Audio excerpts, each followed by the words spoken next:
श्रीमती राधा रानी की भक्तों की बहुत विशेषता होती है। भगवान कृष्ण के भी भक्त हैं, भगवान श्री राम के भी भक्त हैं, भगवान श्री नारायण के भी भक्त हैं। सब भक्त महान हैं, सबका अपना अपना वैशिष्ट्य है, सबकी अपनी अपनी विशेषता है। लेकिन जो गौड़ीय वैष्णव हैं, जो श्रीमती राधा रानी के निज जन हैं, जो उनके निज सेवक हैं, जो उनके भक्त हैं, उनकी विशेष रूप से विशेषता हमारे शास्त्रों में देखी जाती है। श्रील प्रबोधानंद सरस्वती जो चैतन्य महाप्रभु के नित्य परिकर हैं और ब्रज लीला में तुंग विद्या गोपी हैं, वे श्रीमती राधा रानी की महिमा के ऊपर एक ग्रंथ लिखे हैं जिसका नाम है राधा रस सुधा निधि। अर्थात राधा रानी की महिमा पर उन्होंने एक ग्रंथ लिख डाला, जिस ग्रंथ का नाम क्या पड़ा? राधा रस सुधा निधि।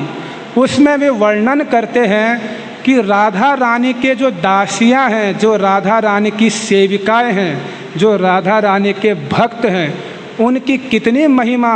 यत किंकरीषु बहुशा खलु काकुवाणी नित्यम परस्य पुरुष्य शिखंड मौले। अर्थात यत किंकरीषु, ओहो जिनकी किंकरियाँ, जिनकी दासियों का सौभाग्य तो देखो।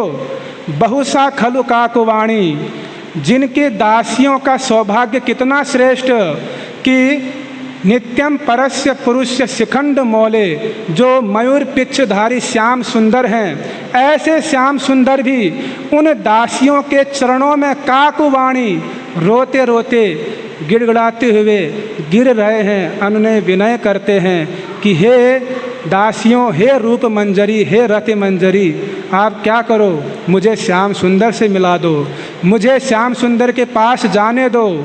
तो राधा रानी के जो सेविकाएं हैं, जो राधा रानी के भक्त हैं, उनसे अनुनय विनय करते हैं श्याम सुंदर भी। तो क्यों? राधा रानी के बल पर, राधा रानी के बल भूते पर उनकी जो सेविकाएं हैं, उनके जो भक्त हैं, वो कृष्ण को भी क्या कर लेते हैं? रोक लेते हैं, कृष्ण को भी अपने अधीन कर लेते हैं।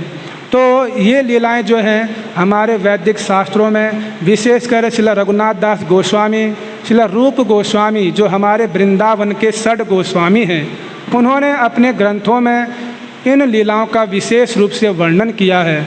यत किंकरीषु बहुशा खलु काकुवाणी, ये लीला हमको राधा रस सुधा निधि और विलाप कुसुमांजलि नामक ग्रंथ में देखने को मिलता है। श्रीमती राधा रानी जो भगवान श्री कृष्ण की नित्य संगिनी है, नित्य प्रेयसी है, और वे श्रीमती राधा रानी जो प्रेम का स्वभाव होता है वो बड़ा कुटिल होता है, सांप की तरह कुटिल। तो एक समय श्रीमती राधा रानी मान करके बैठी है कि मैं आज श्याम सुंदर से नहीं मिलूँगी, मैं आज किसी भी काले वस्तु का दर्शन नहीं करना चाहती हूँ।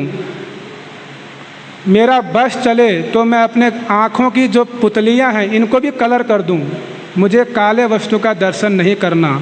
और इस प्रकार श्रीमती राधा रानी रूप मंजरी, जो उनकी सेविकाएं हैं, जो उनके भक्त हैं, रति मंजरी, इनको आदेश देती है कि तुम कुंज के दरवाजे में रहो और श्याम सुंदर को अंदर मत आने देना।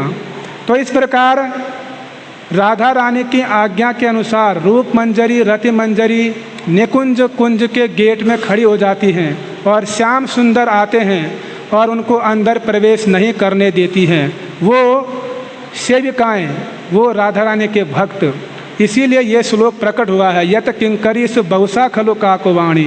तो वहाँ पर कृष्ण रो रहे हैं, अनुनय विनय कर रहे हैं कि हे सेविकाओं, मुझे राधा रानी से मिला दो, मुझे राधा रानी के सम्मुख जाने दो। इस प्रकार वहाँ पर उनसे अनुनय विनय करते हैं। कितनी बड़ी महिमा राधा दासियों की, राधा रानी के भक्तों की। इन सब लीलाओं को जन सामान्य में नहीं कहा जा सकता, इन सब लीलाओं को सामान्य व्यक्ति नहीं समझ सकते। जगत के तथा कथित कथावाचक राधा कृष्ण की रास लीलाओं का वर्णन करते हैं जन समाज में।